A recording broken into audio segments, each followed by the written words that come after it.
By 1566, the Mediterranean was a zero-sum game between two incompatible systems of power. On one side stood the Republic of Venice, a maritime empire whose aging colonial network was sustained by the Stato di Mare. For decades, Venice had maintained an expensive, fragile neutrality through the payment of annual tributes to the Ottoman Porte, specifically 500 gold ducats for the continued possession of Cyprus. However, the economic foundations of the Serenissima were eroding as the Portuguese discovery of the Cape route bypassed the traditional Levantine spice monopolies. While Venice relied on increasingly defensive naval strategies and thinning treasury reserves, the Ottoman Empire was entering its peak expansionist phase.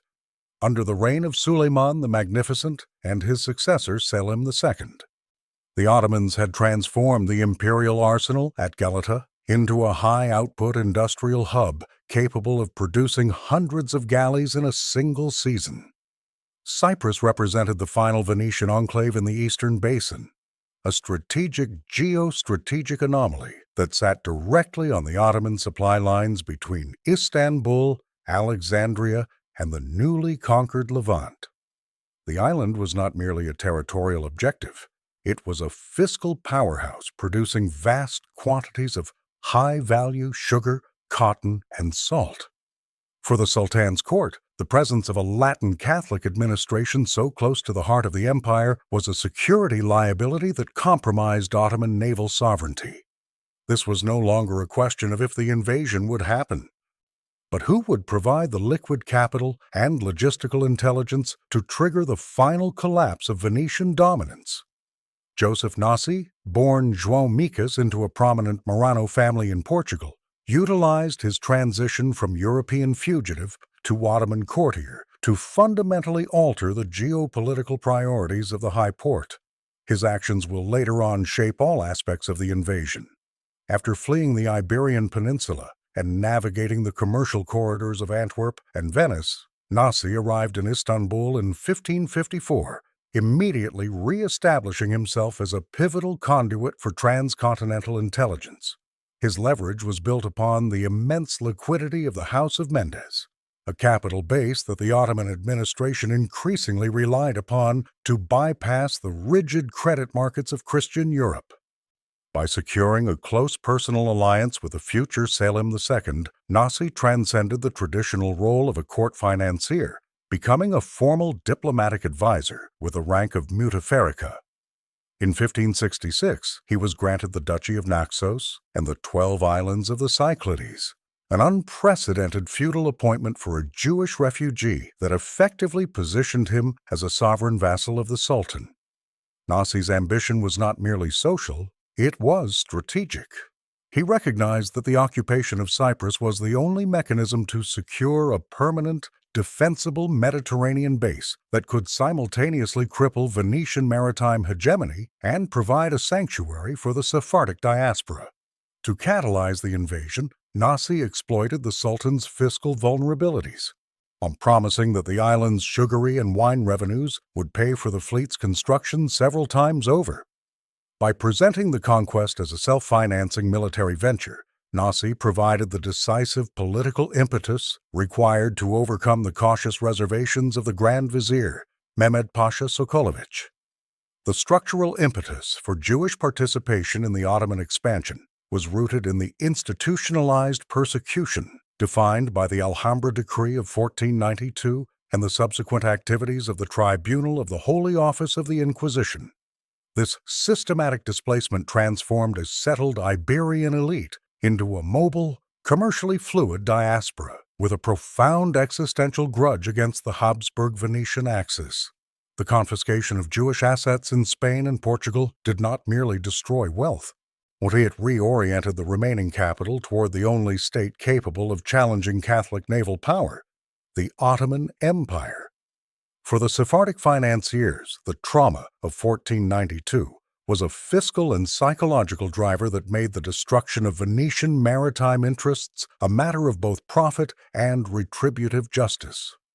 Unlike traditional merchant classes, These exiles operated with a heightened risk tolerance, viewing the Ottoman Sultan as a sovereign guarantor of their physical and religious autonomy.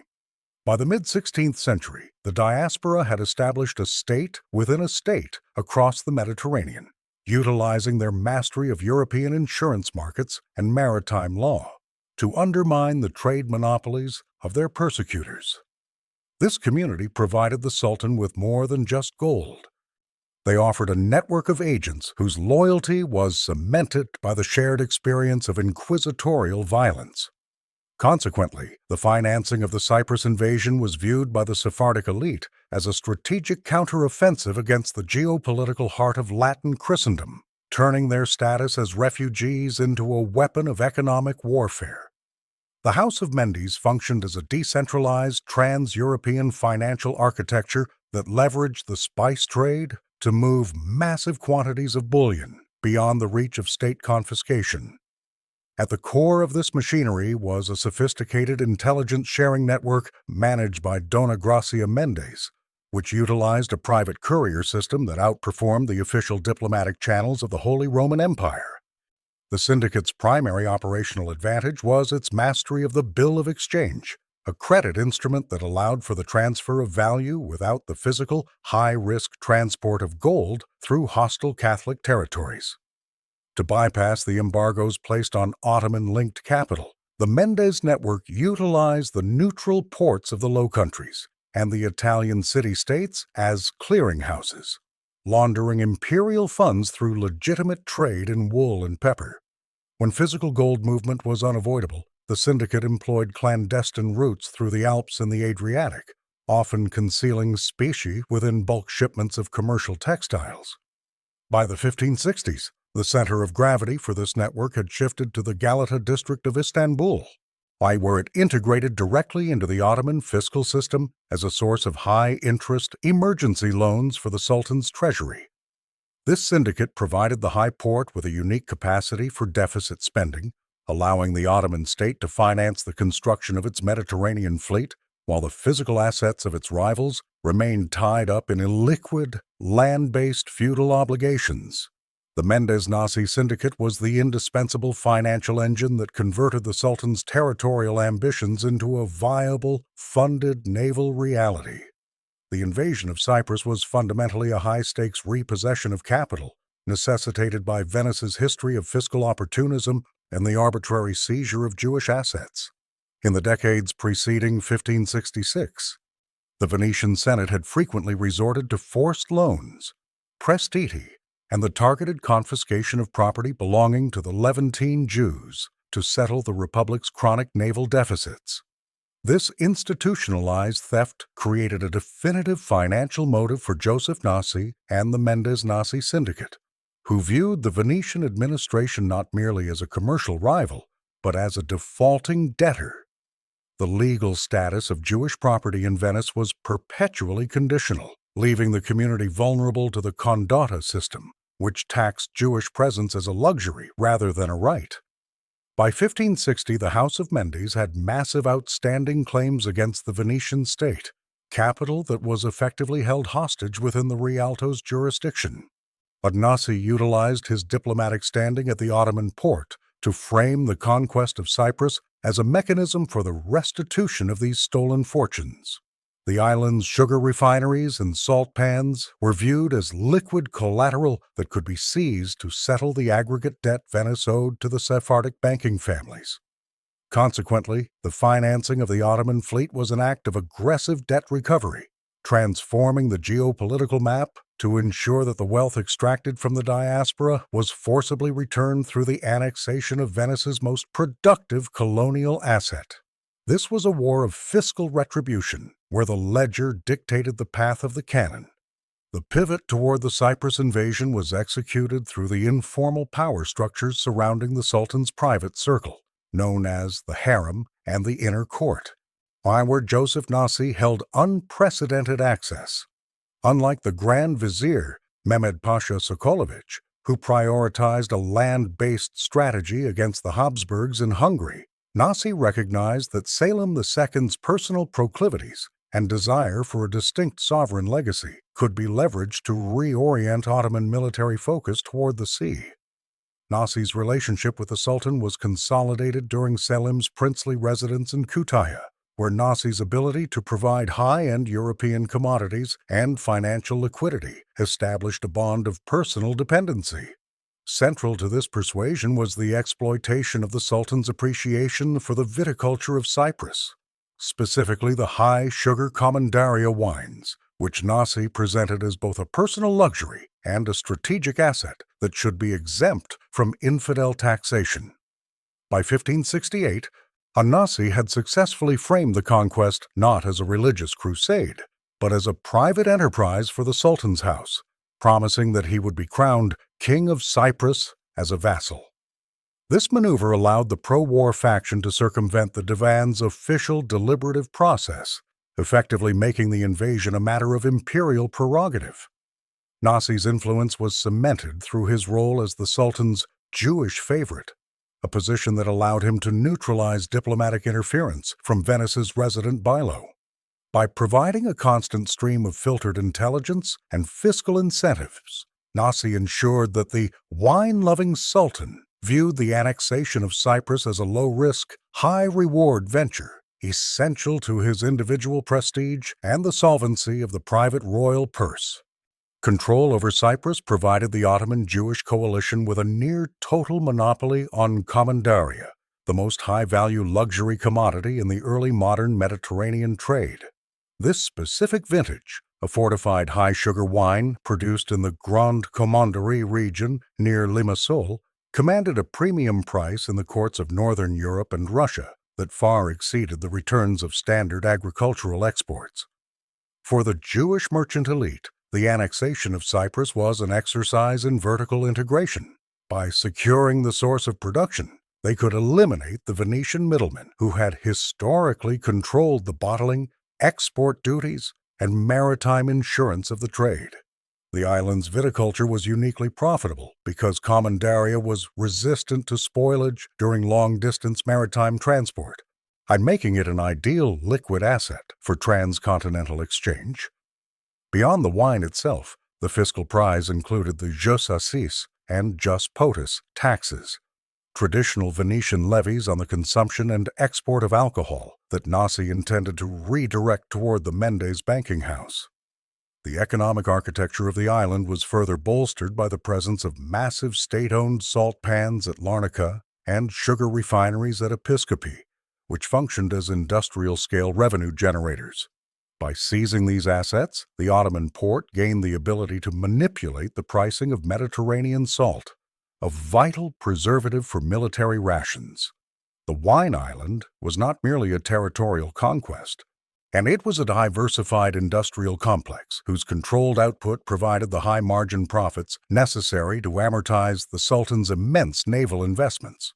The Ottoman military's operational success was predicated on a superior intelligence apparatus provided by Sephardic merchants who maintained residency in every critical Venetian port, including Ancona, Ragusa, and Corfu. This Jewish international functioned as an informal espionage bureau, delivering real-time data on the structural integrity of the Venetian Stato da Mar that traditional Ottoman spies could not access. Unlike standard diplomatic envoys, these merchants were deeply integrated into the local commercial guilds, allowing them to monitor the exact movements of the Venetian reserve fleet and the depletion of grain stores within colonial citadels. For the 1570 campaign, Nasi's agents provided the Imperial Naval Council with precise topographical maps of the Cypriot coastline, identifying vulnerable landing sites at Larnaca and Limassol that bypassed the primary heavy artillery range of the Venetian coastal batteries. Crucially, this network transmitted detailed reports on the internal political divisions within the Venetian Senate, alerting the Sultan to the slow mobilization of the Holy League. By exploiting their mastery of the maritime insurance markets, these agents could gauge the readiness of the Venetian Navy by tracking the sudden spike in high-risk premiums for Levantine voyages. The intelligence gathered was not merely strategic, but architectural. It included the specific thickness of the Famagusta bastions and the location of the cisterns, essential for enduring a long-term siege. This granular information transformed the Ottoman invasion from a speculative venture into a targeted surgical strike, ensuring that the Sultan's commanders possessed a technical understanding of Venetian defenses long before the first galley departed the Golden Horn. The financing of the Ottoman naval expansion relied on a sophisticated arbitrage system that utilized the 16th century bill of exchange to decouple the movement of capital from the physical transport of bullion. Joseph Nasi employed a technical mechanism known as the letter of credit, lettre de cambio, to tap into the liquidity of the Antwerp and Lyons fairs, allowing the Sultan to purchase essential war material, such as iron from the Balkans and timber from the Black Sea, without exhausting the central treasury's gold reserves. These instruments functioned as transferable debt obligations. A Jewish financier in Galata would issue a credit note that was redeemable by an Ottoman purchasing agent in a European port, with the final settlement occurring through the offsetting of silk or grain imports. This circular credit loop allowed the Ottoman port to operate on a deficit spending model, effectively borrowing against the future tax revenues of the Levant to fund immediate naval construction. Nasi's financial architecture was built on the Fair of Besson Zone clearing system, where debts were netted out in a central ledger, on minimizing the need for physical specie, which was often subject to Venetian naval blockades. Furthermore, the use of cambio secco, dry exchange, interest-bearing loans disguised as currency exchange transactions, allowed the Mendes-Nasi syndicate to bypass Islamic and Catholic prohibitions against usury. By manipulating the exchange rates between the Ottoman akçe and the Venetian ducat, Nasi generated the invisible capital necessary to pay the thousands of skilled shipwrights at the imperial arsenal. This mastery of the ledger ensured that the Ottoman war machine remained solvent through a complex web of paper liabilities that Venice could neither track nor intercept. The launch of a 300-ship fleet required a level of immediate liquidity that traditional Ottoman land-based taxation, or the Timar system, could not provide. While the Sultan's wealth was vast, it was largely locked in illiquid agricultural tithes and provincial tributes that took months to process. Jewish capital served as the ready money of the 1566 mobilization, offering the high port access to massive quantities of silver and gold specie required for the direct payment of janissaries and shipbuilders. The Mendes-Nasi syndicate specialized in the aspro and ducat arbitrage, converting devalued local coinage into high-purity bullion that maintained its value across international supply chains. This influx of liquid assets allowed the imperial treasury to bypass the standard bureaucratic delays of the Irade system, moving straight to the procurement of high-cost industrial inputs, such as copper for bronze cannons and pitch from the Danubian principalities.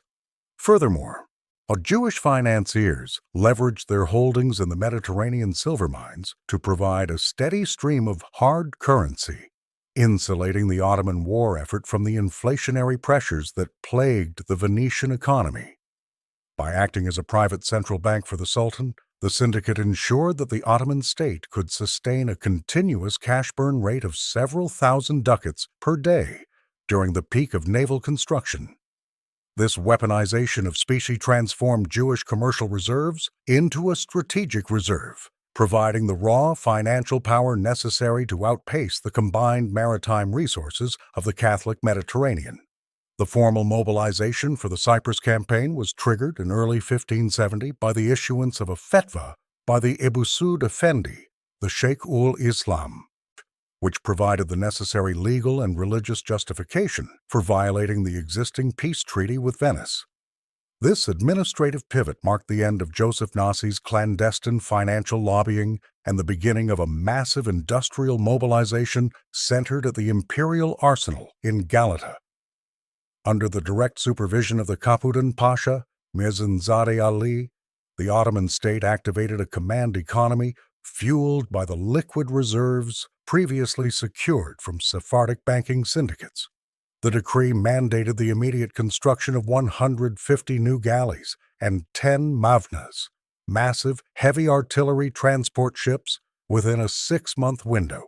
This production rate required the concentration of approximately 30,000 workers, including conscripted laborers and specialized craftsmen drawn from the Balkan and Anatolian provinces. To sustain this output, the state utilized the Avarese emergency tax system, but the immediate purchase of specialized raw materials, such as high-quality oak from the mountains of Thrace and hemp for rigging, depended on the pre-negotiated credit lines from the Galata financiers. The decree also established the logistics for the leavened recruitment, the mobilization of a specialized naval infantry force separate from the traditional land-based Timariot cavalry. This transition from paper liabilities to raw industrial force was characterized by an unprecedented synchronization between private capital and the Sultan's central command, transforming Istanbul into a war factory geared toward a single objective: the total annexation of the Venetian East. By the spring of 1570, the Venetian Senate confronted a systemic financial paralysis that rendered the Republic's traditional defensive protocols obsolete. The arrival of the Ottoman ultimatum for the surrender of Cyprus coincided with a sudden, coordinated freezing of the Republic's credit lines across the major European bourses. Venetian ambassadors in London and Antwerp reported that the Sephardic banking houses had successfully implemented a private embargo, refusing to discount Venetian prestiti or extend the short-term bridge loans necessary to man the reserve fleet. This was a strategic decapitation of the Venetian Stato da Mar from its capital base. The Senate, historically reliant on the liquidity of the Rialto, found itself unable to incentivize the uomini di mare, seamen and galley rowers, who demanded payment in hard currency rather than devalued copper coins. Simultaneously, the Venetian merchant colonies in the Levant were systematically isolated as the Jewish-Ottoman alliance reoriented trade traffic toward the port of Ragusa, bypassing Venetian customs houses. Within the Senate, the Guerra faction, led by the future Doge Sebastiano Venier, struggled to overcome the Prudenti, who recognized that the Republic was entering a conflict with an empty treasury and a disrupted intelligence network. The panic was compounded by the realization that the Ottoman imperial arsenal was operating on ready money provided by the very financiers Venice had previously penalized. For the first time in centuries, the most serene republic was forced to contemplate the loss of its most productive colony, not through a failure of naval bravery, but through the absolute failure of its sovereign credit in a market controlled by its enemies. The technical execution of the Cyprus campaign required an unprecedented investment in siege infrastructure, specifically the procurement and transport of heavy-bore siege artillery. Unlike the mobile field pieces used in Balkan campaigns, the reduction of Venetian fortifications necessitated the casting of basilica-style bronze cannons, some exceeding 20 feet in length and capable of firing stone shots weighing over 600 pounds. The production of these great guns was a capital-intensive industrial process that required the imperial foundry at Tophane to secure massive quantities of tin and copper, but often sourced from the Fugger-controlled mines of Central Europe through Sephardic intermediaries. Financial data indicates that the cost of a single heavy siege battery, including the raw metals and the specialized labor of master founders, could equal the seasonal maintenance of 10 standard galleys. The logistical challenge shifted to maritime transport, as the sheer weight of these bronze monsters threatened the stability of standard transport vessels. This necessitated the deployment of palander ships, specialized flat-bottomed horse transports repurposed with reinforced deck beams to prevent hull structural failure during the transit to Larnaca. Furthermore, the mobilization required the procurement of over 100,000 tons of gunpowder and lead, a stockpile funded by prepaid contracts with Balkan mining guilds. This infrastructure was not merely military. It was a massive transfer of liquid capital into fixed ballistic assets. The Ottoman state's ability to deploy this heavy ordnance long distance was the direct result of a fiscal strategy that prioritized high-cost, specialized technology over traditional, labor-intensive feudal levies. On July 1, 1570, the Ottoman Naval Armada, comprising approximately 360 vessels under the joint command of Payali Pasha and Lala Mustafa Pasha, executed the primary tactical objective of the campaign, the establishment of a massive bridgehead at Salinas, near Larnaca. The landing of 70,000 combatants, a force including elite janissaries, Sipahi cavalry, and thousands of specialized sappers, was completed without military opposition from the Venetian administration. This unopposed disembarkation was the result of a deliberate strategic decision by the Venetian luogotenente, Niccolò Dandolo, who retreated his professional garrison of approximately 12,000 men behind the fortified perimeters of Nicosia and Famagusta. By prioritizing the preservation of these inland fortresses over coastal resistance, the Venetian command effectively ceded the southern littoral to the Sultan's forces. The Ottoman logistical machine transformed the Solines coastline into a fortified military hub within 72 hours, utilizing the deep-water anchorage to offload heavy field artillery and primary supply trains. Mustafa Pasha immediately implemented a policy of localized administrative co-option, offering protection to the Greek Orthodox peasantry in exchange for grain and labor. He effectively neutralizing any Venetian scorched earth strategy. The absence of a Venetian naval intercept, prevented by the financial collapse previously detailed, permitted the Ottoman fleet to establish an uninterrupted maritime corridor to the Caramanian coast. With a bridgehead secured, the Ottoman vanguard initiated an immediate march toward Nicosia, marking the transition from a maritime transport operation to a conventional terrestrial siege. This landing was the largest coordinated amphibious assault of the era, requiring the offloading of thousands of horses and tons of ordnance. The Siege of Nicosia, initiated on July 22, 1570, functioned as a grueling demonstration of 16th-century trench warfare and the limits of Renaissance fortification theory. The capital was protected by a circular trace of 11 bastions. Yet the Ottoman command, possessing a massive labor force, neutralized these defenses through the rapid construction of deep earthworks and approach saps. These earthworks shielded the janissaries from the crossfire of Venetian cannons, allowing for the positioning of heavy siege batteries at point-blank range. Within the walls, the Venetian garrison of 12,000 men faced a critical depletion of lead and powder, a direct consequence of the naval blockade that prevented the arrival of the Holy League's logistics fleet. After 45 days of continuous bombardment and 4 failed escalades, the Ottoman forces concentrated their final effort on the Costanza bastion. On September 9th, a coordinated breach led to the total collapse of the urban defense. The subsequent 3 days of unrestrained plunder resulted in the death of approximately 20,000 citizens and the capture of the remaining Venetian leadership. This victory was not merely a territorial gain. It allowed for the immediate conversion of Nicosia's administrative infrastructure into an Ottoman sanjak. The military reality of the fall was emphasized when the head of the Venetian governor, Niccolò Dandolo, was delivered to the fortress of Famagusta as a formal demand for capitulation. The capture of Nicosia eliminated the Venetian strategic depth in the island's interior, leaving the Republic with only one functional stronghold to contest Ottoman maritime sovereignty. Joseph Nasi's strategic endgame transcended diplomatic prestige or tax farming. It was the pursuit of a sovereign Jewish enclave within the Mediterranean. The conceptual blueprint originated with the 1561 Tiberias Project, where the Sultan granted Nasi the ruins of the Galilee town to serve as a pilot program for Jewish self-governance and industrial revitalization. However, the scale of Cyprus offered a far more ambitious geostrategic opportunity, a landed sanctuary for the thousands of Sephardic families still trapped under inquisitorial jurisdictions. Nasi's vision centered on the forced reorientation of the Mediterranean textile trade.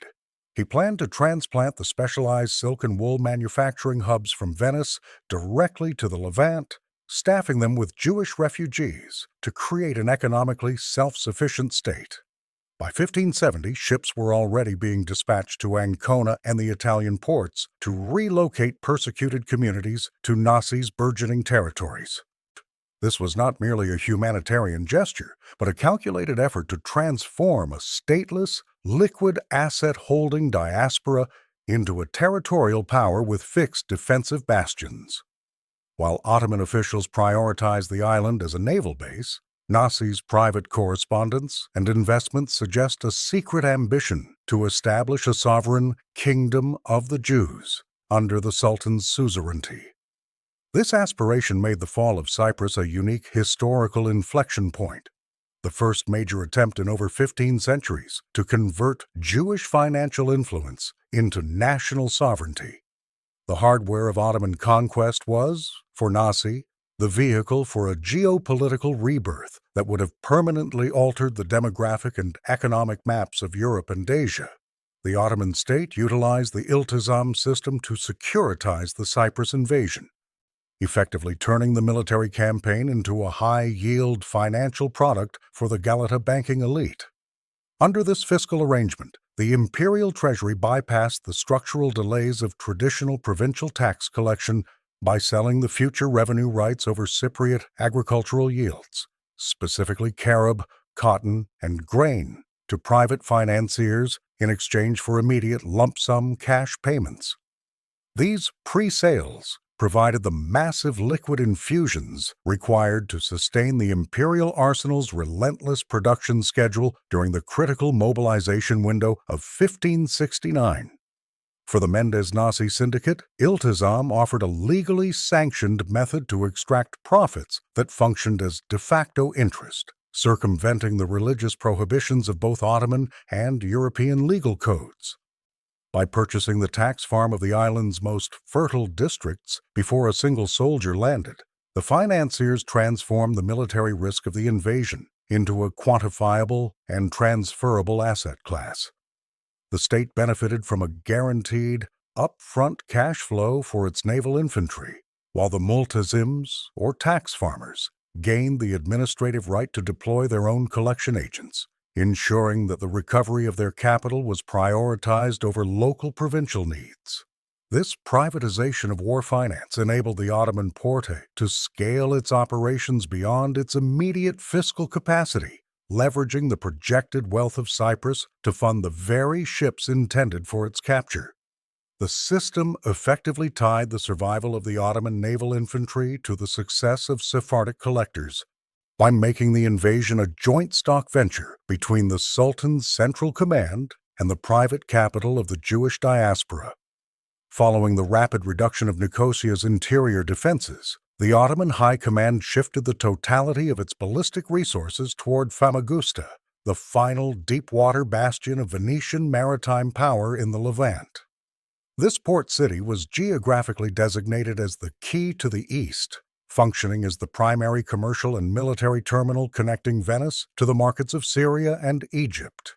Its fortifications, redesigned by Michel Sanmicheli in the mid-16th century, represented the apex of the Trace Italian, or Star Fortress architecture.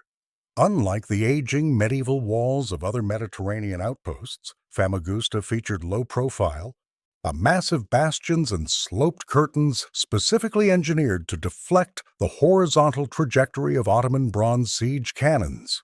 The Martinengo bastion, the northern anchor of the defense, was a masterpiece of military geometry, utilizing a complex system of internal vaulted chambers and embrasures that provided overlapping fields of fire across the surrounding dry ditch. These defenses rendered the city effectively immune to standard escalade tactics, forcing the Ottoman sappers into a grueling 10-month war of subterranean mines. Strategically, Famagusta's survival was contingent on its ability to command the harbor.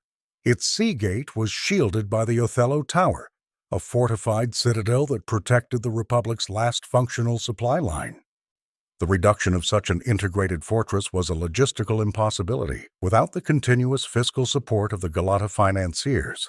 who underwrote the sustained expenditure required to feed, pay, and arm 100,000 troops through the longest and most capital-intensive siege in the history of the Ottoman Navy. Marcantonio Bragadin was the rector of Famagusta, tasked with holding the Republic's final Levantine terminal against a force outnumbering his garrison 10-1. His military profile was defined by a rigid adherence to the Venetian code of nobiltà di toga, where civil service and military command intersected. Bragadin's defense strategy relied on the meticulous management of dwindling gunpowder reserves and the coordination of counter-mining operations to intercept Ottoman sappers beneath the city's bastions. By early 1571, his force of 6,000 professional soldiers, composed of Venetians and local Cypriot auxiliaries, had repelled multiple general assaults, causing staggering Ottoman casualties. The administrative burden of this defense was absolute. Bragadin issued a local currency made of copper and leather to sustain the internal economy after the gold specie had been exhausted. Despite the total maritime blockade, he maintained a psychological discipline that prevented internal capitulation, even as the fortress was struck by over 150,000 cannonballs. The final surrender in August was a logistical necessity, as the garrison had reached a zero-resource state with no food or functional ammunition. The subsequent breach of the surrender terms by Lala Mustafa Pasha led to Bragadin's flaying and public execution, an act of retributive violence that served as a calculated warning to Christian Europe.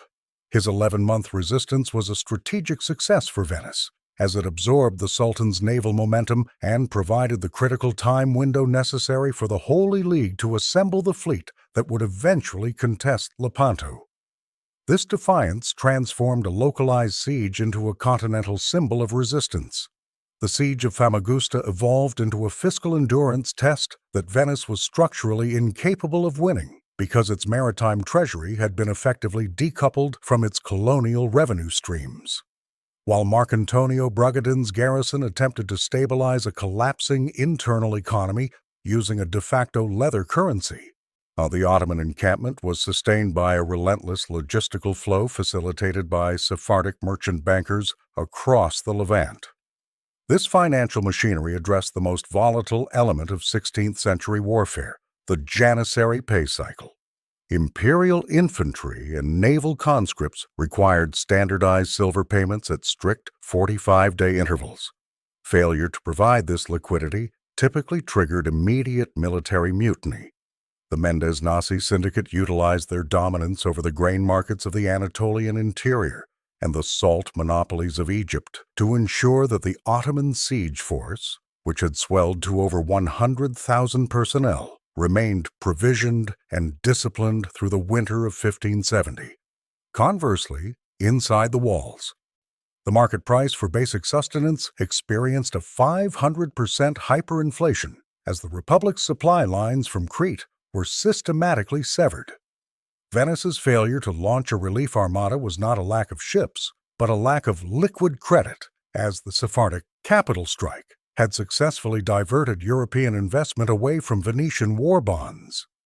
This conflict was the first modern demonstration of a war of the purse, where victory was dictated by the burn rate of a private banking syndicate versus the exhausted reserves of a dying city-state. By August 1571, the defenders were defeated by a total systemic bankruptcy that rendered their bastions irrelevant. The formation of the Holy League in 1571 was a reactive diplomatic effort by Pope Pius V to consolidate the fractured naval resources of Spain, Venice, and the Papal States into a singular crusading force. While the Vatican attempted to bridge the historical animosity between Philip II of Spain and the Venetian Senate, Joseph Nasi implemented a sophisticated counter-diplomacy from the Galata district to ensure the coalition remained paralyzed by internal distrust. Jewish intelligence agents operating within the Roman Curia provided the Ottoman Porte with real-time transcripts of the Pope's negotiations, allowing Nasi to exploit Spanish anxieties regarding Ottoman-backed insurgencies in the Alpujarras. by circulating filtered intelligence that suggested Venice was secretly negotiating a separate peace with the Sultan. Jewish diplomats fostered a climate of suspicion that delayed the departure of the Spanish galleys for months. This strategic sabotage was reinforced by financial pressure. The Nasi syndicate utilized their influence in the Genoese banking sector, the primary source of Philip II's military credit, to raise the interest rates on Spanish war loans during the League's formative period. Consequently, while the Pope issued bulls of excommunication and calls for collective Christian defense, the Jewish International ensured that the Holy League's logistics remained stalled by fiscal and political friction. This counter-alliance of bankers and diplomats successfully prevented a Western relief armada from reaching Cyprus during the city's final resource depletion, effectively protecting the Sultan's Mediterranean investment from a coordinated European intervention until the island's administrative annexation was a fait accompli. The technical preservation of the Ottoman Armada during the winter of 1570 was sustained by a specialized labor force of Jewish shipwrights and dock workers centered in the Tersain I Amir. While the military focus remained on the Famagusta blockade, the industrial survival of the fleet depended on the maintenance cycle executed within the Qasim Pasha district. Sephardic refugees, possessing technical knowledge of Venetian naval architecture, performed the critical caliphate or caulking operations required to prevent hull rot in the stagnant winter waters of the Golden Horn. This labor pool was not merely auxiliary, it represented a strategic transfer of maritime technology from the Adriatic to the imperial arsenal. Jewish artisans, many of whom had previously worked in the Venetian arsenal, managed the complex rigging and sail-making schedules that ensured the galleys remained combat-ready for the spring mobilization of 1571. This industrial synchronization allowed the Ottoman state to bypass the seasonal naval decay that typically paralyzed Mediterranean fleets during the winter months. Furthermore, the dock workers managed the continuous offloading of timber and iron stores, ensuring that the shipyards maintained a high output refitting tempo, while Venetian logistics were stalled by the previously detailed credit embargo. This technical support functioned as a form of industrial sabotage against Venice, as the Republic's own skilled labor began to migrate toward the Sultan's better-funded shipyards. By the time the weather cleared, the Ottoman-Jewish Maritime Alliance had produced a fleet that was structurally superior and fully provisioned, effectively winning the War of Naval Readiness before the first sail was hoisted for the final campaign. The reduction of Famagusta was ultimately a victory of subterranean engineering over high Renaissance masonry. As the surface bombardment proved insufficient against the sloped curtains of the Venetian defenses, the Ottoman command deployed a specialized corps of Armenian and Balkan sappers, known as the Lomgiller. These units executed an industrial-scale excavation project, digging a labyrinth of approach galleries that moved the conflict beneath the city's foundations. The strategic objective shifted from ballistic impact to the placement of massive gunpowder charges within furnaces carved directly into the limestone bedrock. The primary target was the Ravelin, the fortified gateway bastion, which became the epicenter of this underground war. Over the course of the 10-month siege, Ottoman engineers reportedly detonated more than 70 subterranean mines, each consuming tons of high-grade propellant funded by the Galata credit lines. The Venetians attempted to neutralize this threat through counter-mining, utilizing acoustic sensors, such as drums topped with peas, to detect the vibrations of Ottoman picks through the earth. This competition resulted in lethal hand-to-hand combat in pitch-black tunnels beneath the dry ditch, where traditional military ranks were irrelevant. By July 1571, the detonation of a massive mine under the Ravelin's southern face achieved the structural breach that the great guns could not. This catastrophic collapse was not a failure of Venetian courage, but a failure of the fortress's geological integrity.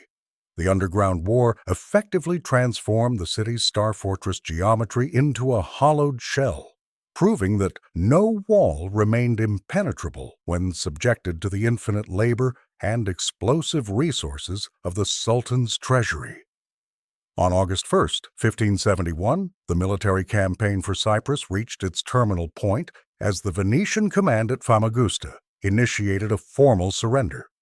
Following the catastrophic breach of the Ravelin bastion, the professional garrison, reduced to fewer than 500 combat-effective troops, could no longer contest the inner defensive perimeter.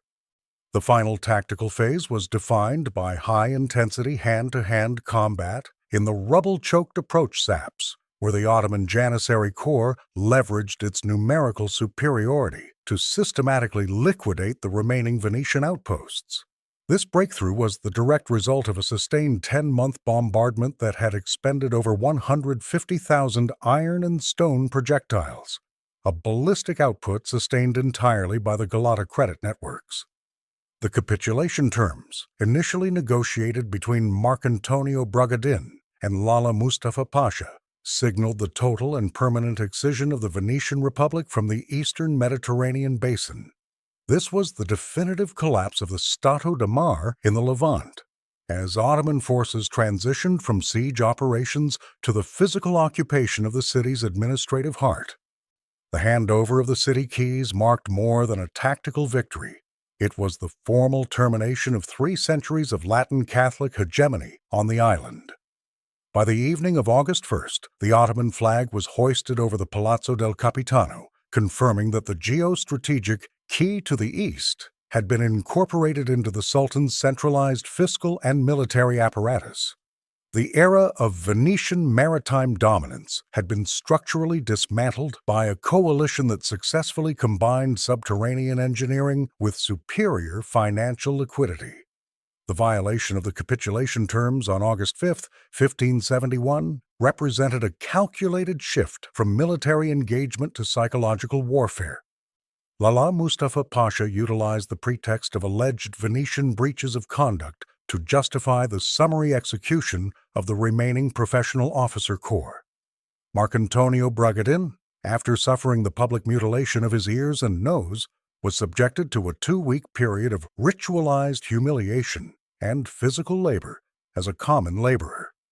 The terminal act of flaying him alive on August 17th was a deliberate desecration of the Venetian military code of honor, designed to broadcast the total and irreversible nature of the Ottoman victory across all maritime borders.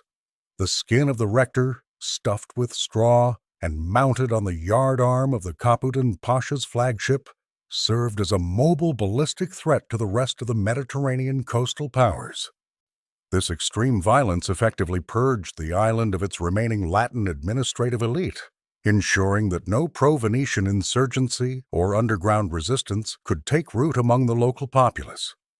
While this shock galvanized the Holy League into the final, delayed mobilization for Lepanto, it simultaneously confirmed the Ottoman annexation as a permanent fait accompli. The island's transition from a Venetian colony to an Ottoman vilayet was sealed not by the ink of the surrender treaty, but by the raw display of absolute, unchallenged sovereign violence. This act ensured that the Mediterranean powers recognized Cyprus as a permanently integrated province of the Sultan's treasury, ending centuries of Catholic influence in the eastern basin and securing the empire's southern naval flank. The immediate administrative transition of Cyprus was prioritized through the systematic seizure of the Venetian chancery and its centralized financial archives. The first official act of the victors was the location and securing of the arca, the massive iron-bound chests containing the bipartite indentures and legal counterfoils of the island's entire credit system. For the Jewish financiers who had underwritten the invasion, these ledgers represented a strategic target as lethal as any bastion. By controlling the primary records of the island's indebtedness, the Ottoman state was able to execute a systematic fiscal purge. Every contract detailing sums owed by Ottoman-linked agents or the Sultan's treasury to the Venetian Republic was extracted and nullified, effectively erasing centuries of accumulated liabilities. Simultaneously, the Jewish agents within the Ottoman occupation force oversaw the audit of these records to identify the remaining assets of the Venetian nobiltà, which were then declared state property under the rules of conquest. This administrative maneuver converted the military victory into a massive debt cancellation event, instantly improving the Sultan's balance sheet while stripping the displaced Venetian elite of their legal claims to Cypriot land and revenue. The imperial defterdar, or treasurer, coordinated with Sephardic legal specialists to invalidate any lingering claims that would have otherwise accrued to the Holy League's treasury. The transfer of the Arca functioned as a financial decapitation of the Stato de Mar, ensuring that the Republic could not pursue legal or fiscal restitution in international courts. This seizure marked the definitive end of the Venetian credit monopoly in the Levant, replacing it with a centralized Ottoman registry that prioritized the repayment of the private Galata lenders.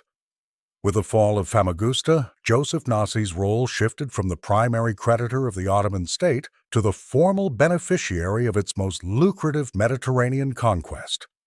In recognition of his strategic and financial brokerage, Selim II issued a barat that granted Nasi the life-term revenues of the entire island, effectively elevating him from a seasonal tax farmer to the de facto Lord of Cyprus. This grant was an administrative anomaly in the Ottoman system, while the island was governed by a resident Beyler Bey for military purposes. The fiscal sovereignty resided with Nasi and Galata, but he was empowered to appoint his own agents to manage the island's industrial output, ensuring that the primary wealth of the former Venetian colony flowed directly into the Mendes Nasi treasury before reaching the imperial defterdar. Nasi's authority included the right to fly his own flag on merchant vessels and the legal exemption of his commercial agents from Ottoman provincial duties.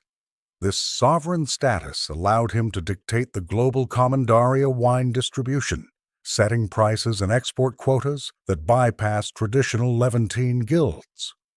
Although Nasi never physically established a court on the island, he exercised power through a network of Jewish deputies who oversaw the transition from Venetian feudalism to a centralized, capital-driven Ottoman administration. This reward represented the ultimate fusion of private capital and imperial patronage, where a stateless refugee became a sovereign vassal of the port. The Lord of the Island status finalized Nasi's transformation into a geostrategic figure whose personal wealth was now backed by the physical territory and industrial capacity of a conquered kingdom.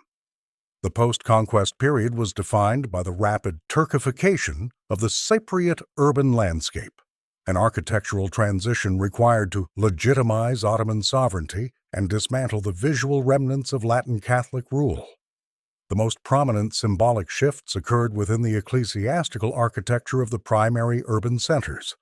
The Cathedral of St. Sophia in Nicosia was immediately converted into the Selimiya Mosque, while the Cathedral of St. Nicholas in Famagusta was renamed the Lala Mustafa Pasha Mosque.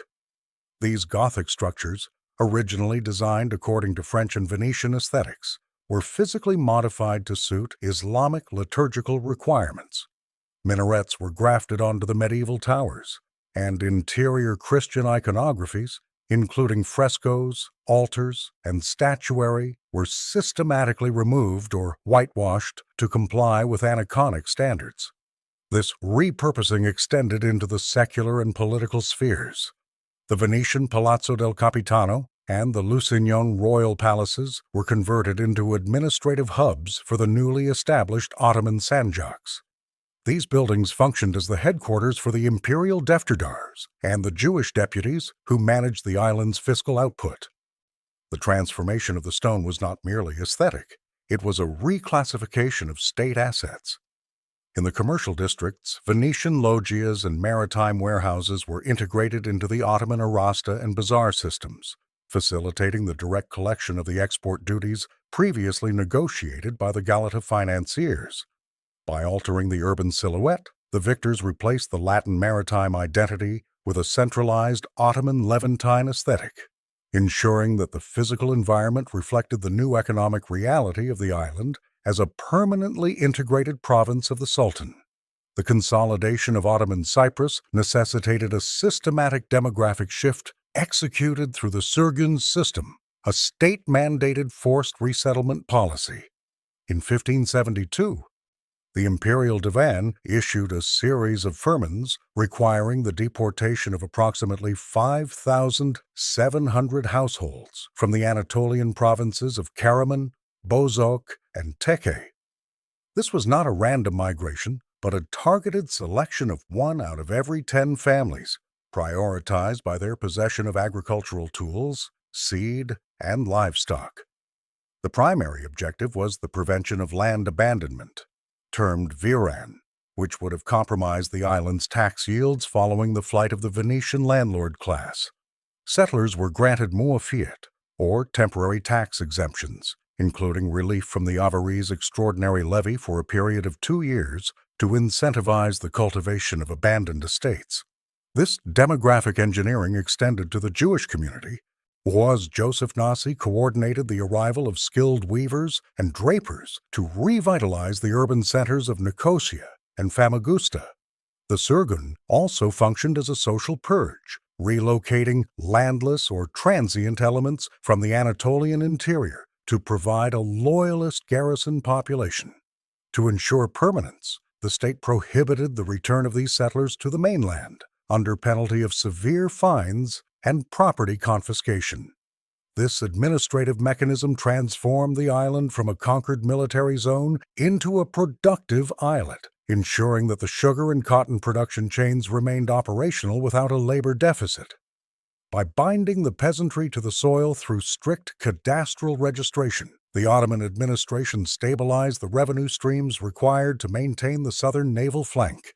The final fiscal audit of the Cyprus campaign, conducted in late 1571, revealed a return on investment that validated the aggressive risk-taking of the Galata banking houses. The total operational expenditure, encompassing the Ulufe salary payments for the standing army and the multi-year maintenance of the 300-ship armada, was countered by the immediate liquidation of Venetian colonial assets. Ottoman inspectors seized the Fondaco warehouses in Nicosia and Famagusta, which yielded massive stockpiles of unexported cotton, indigo, and raw silk that had been stalled by the maritime blockade. This physical booty was augmented by the recovery of nearly 200,000 gold sequins and silver ducats from the private vaults of the Venetian merchant class, bypassing the Republic's centralized Zecca controls. Furthermore, the campaign generated significant revenue through the pencheck system, a state tax on the 15,000 captives who were processed into the imperial slave markets as liquid human capital.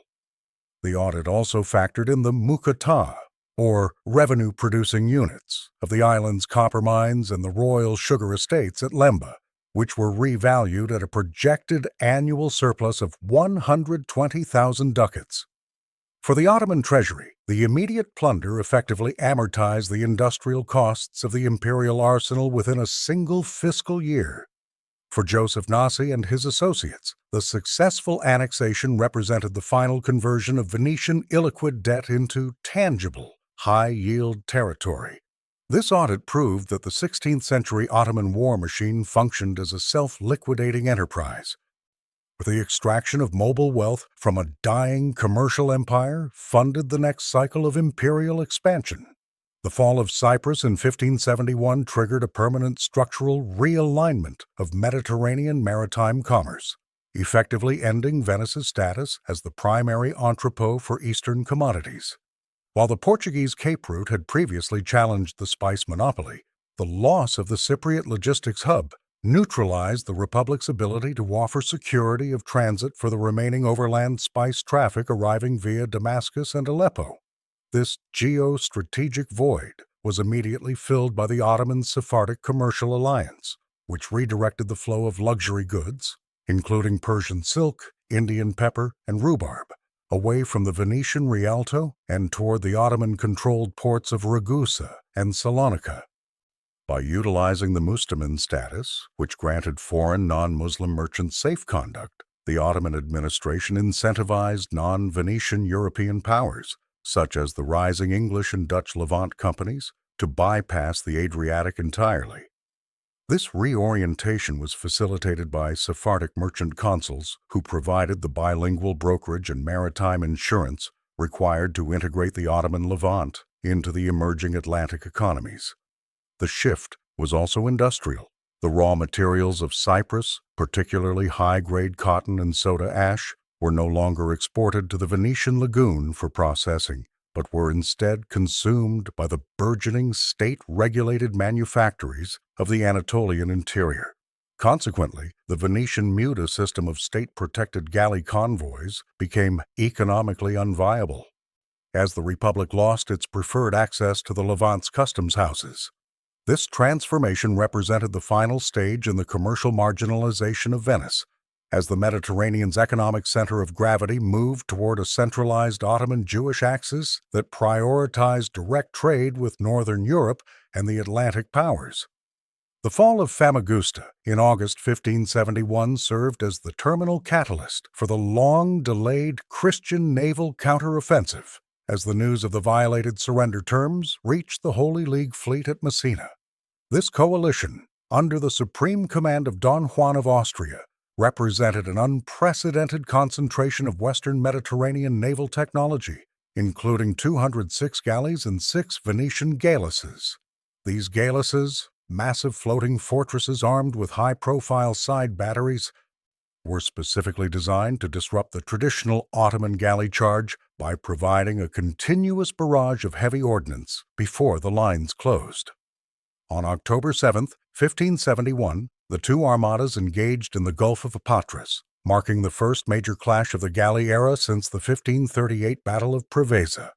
The Ottoman center, led by Muezzinzade Ali Pasha, relied on the sheer volume of their 230 vessels, yet they faced a critical deficit in professional arquebusiers compared to the Spanish infantry's superior firearms.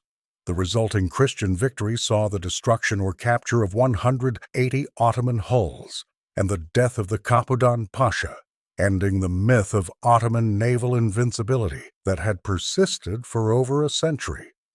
While the imperial shipyards retained the industrial capacity to replace the lost timber within a single season, the empire suffered an irreparable loss of its most experienced maritime officer corps and skilled oarsmen.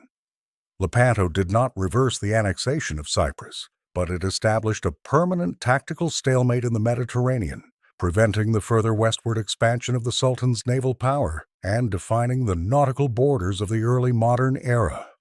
Following the administrative integration of Cyprus as an Ottoman islet, the island functioned as a high-density transit and settlement hub for Sephardic families specifically targeted by the 1570 to 1571 wave of Roman and Papal state expulsions.